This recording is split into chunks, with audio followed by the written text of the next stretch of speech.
Per aprendre a fer servir App Inventor, un entorn de programació desenvolupat per l'MIT, els mateixos de l'Scratch, farem una aplicació guiada que anomenarem Talk to Me i que consisteix en un botó molt senzill que reprodueix el text que nosaltres li escrivim. Aquesta aplicació senzilla la podrem descarregar al nostre mòbil Android. No podrem fer servir apps per a iOS i així podrem descobrir que funciona superbé. El primer que farem és crear un nou projecte. Anomenarem el projecte Talk to Me.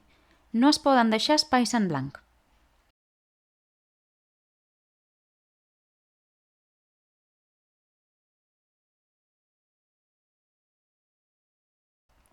La pantalla que surt a continuació és la finestra de disseny, que anomenarem dissenyador, i és on decidirem els aspectes gràfics de l'aplicació, a més d'especificar les seves funcionalitats. Es poden col·locar botons, imatges, textos, sensors, activar el GPS... Per afegir un botó, apreta la paraula botón i arrossega'l amb el ratolí fins a la vista central, espai que s'anomena visor. Al panell de propietats, a la dreta, seleccionarem el text Texto para botón 1. Esborra'l i escriu Talk to Me.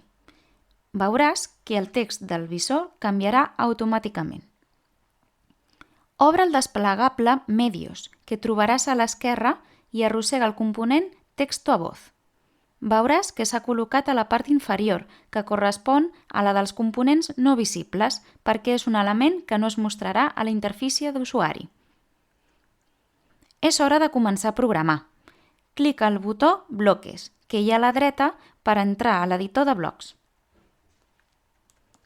L'editor de blocs és l'espai on programarem l'aplicació.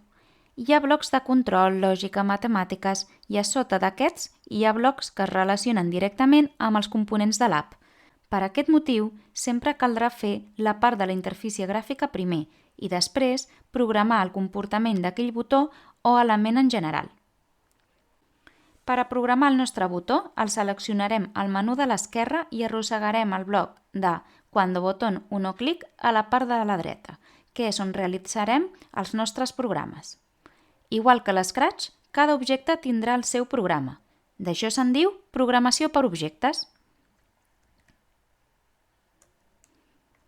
Per poder fer servir els blocs d'un altre component, primer l'haurem de seleccionar a l'esquerra.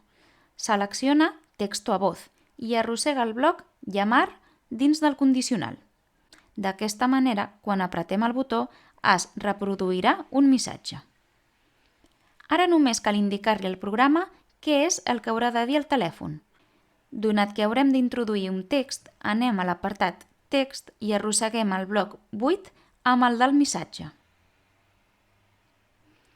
Escriu el missatge en anglès que vulguis, que reprodueixi en veu alta. Per exemple, Congratulations, you have made your first app.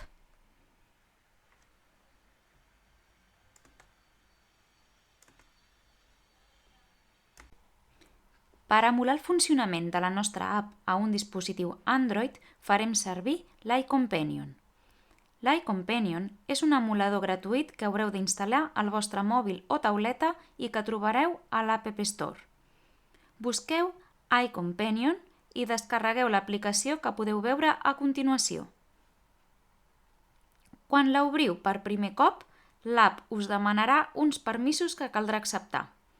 Després, us sortirà una pantalla que us demana un codi. Aquest és el codi que ens genera la web d'App Inventor i que té un ús d'un temps limitat. Feu clic a Connectar iCompanion i copieu el codi. Trigarà més o menys temps en carregar el vostre mòbil en funció del pes de l'aplicació i de la connexió a internet. Ara proveu que tot funcioni. En cas de que la veu no pronunciï correctament el text, aneu a propietats del Texto a voz i indiqueu el país i l'idioma. L'idioma del text i del lector sempre s'han de correspondre perquè pronunciï correctament. Torneu a emular l'app.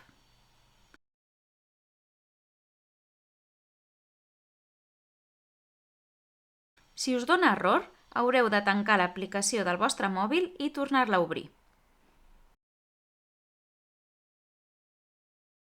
I tot perfecte! En el següent vídeo aprendrem a millorar la interfície gràfica i a descarregar l'APK al nostre mòbil. Fins una altra!